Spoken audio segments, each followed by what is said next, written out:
ఓం నమ శివాయ. కార్తీక మాసం చివరి సోమవారం అని చెప్పేసి నేను హైదరాబాద్ నుంచి శ్రీశైలం వెళ్ళిన. అక్కడ రాత్రి గుడి దగ్గరికి వెళ్ళేసి తర్వాత కళ్యాణ కట్ట దగ్గరే పడుకొని తెల్లంజామున అక్కడ నుంచి పాతాళగంగకి వెళ్ళిన. ఎంత చలి ఉందంటే అక్కడ అంత చలి ఉంది. అక్కడ స్నానం చేద్దామంటే జనాలు అయితే ఫుల్ జనాలు ఉన్నారు. మామూలు రష్ లేదు. ఎట్లా అంటే పొద్దుగాల ఎంత రష్ ఉంటుందో తెల్లంజామున 4 గంటలకి 3:30కి ఆ టైంలో కూడా అంతే రష్ ఉంది. నీ కనీసం కిందికి దిగడానికి కూడా లేదు, అంత జనాలు ఉన్నారు. అయినా కూడా ఎట్లా అట్లా స్నానం చేసేసినాము.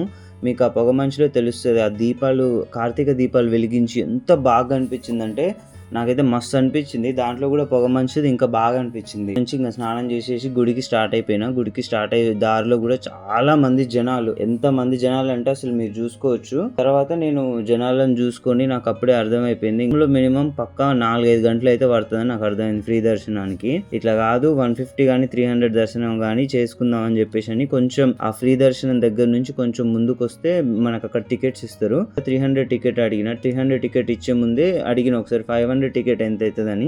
500 టికెట్ 300 నుంచి 500 టికెట్ కి ఒక 1 అవర్ డిఫరెన్స్ ఉంటుంది అని అన్నాడు. సో ఎట్లా 200 డిఫరెన్స్ అని చెప్పేసి 500 టికెట్ తీసుకున్నా. 500 టికెట్ తీసుకొని వెళ్ళేసరికి నాకు నిజంగా చెప్తున్నా 4-5 గంటలు పడాల్సిన దర్శనం నాకు within half an hour లో అయిపోయింది 500 దర్శనంది. సో నాకు అదైతే మస్తు అనిపించింది. గర్భగుడి దగ్గర మాత్రం 500 టికెట్ లేదు, ఫ్రీ టికెట్ లేదు. అందరూ ఒకేలాగా శివయ్యని దర్శించుకోవచ్చు. 500 టికెట్ పెట్టినా కూడా మనకి 5 సెకండ్స్ కూడా మనకు చూసే వీలు ఉండదు. ఎందుకంటే జనాలు అంతగానం ఉన్నారు కదా. సో అందరూ దర్శించుకోవాలి కాబట్టి వాళ్ళు కూడా వెంటనే పంపించారు. అక్కడ నుంచి ఇంకా నేను టెంపుల్ నుంచి బయటకు వచ్చిన. బయటకు వస్తే జనాలు అయితే ఇంకా ఎక్కువ ఉన్నారు. సో ఇంకా శివయ్యని దర్శించుకున్నాక ఇంకా ప్రశాంతంగా అక్కడ నుంచి ఇంకా మళ్ళీ ఇంటికి స్టార్ట్ అయిపోయినా. సో బస్ ఎక్కి ఇంకా మళ్ళా డైరెక్ట్ హైదరాబాద్ కాకుండా ఇంకా మా ఊరికి అక్కడే దారిలోనే మా ఊరు ఉంటది కాబట్టి మా ఊరికి ఇంకా బస్ ఎక్కేసిన. బస్ ఎక్కిన తర్వాత చూడాలి అసలు ఎంత బాగుందంటే ఆ ఘాట్ సెక్షన్ లో పొద్దుగా ఆ వెదరు, ఆ ఫాగి, ఆ పొగ మంచు అంతా నాకైతే చాలా మంచిగా అనిపించింది.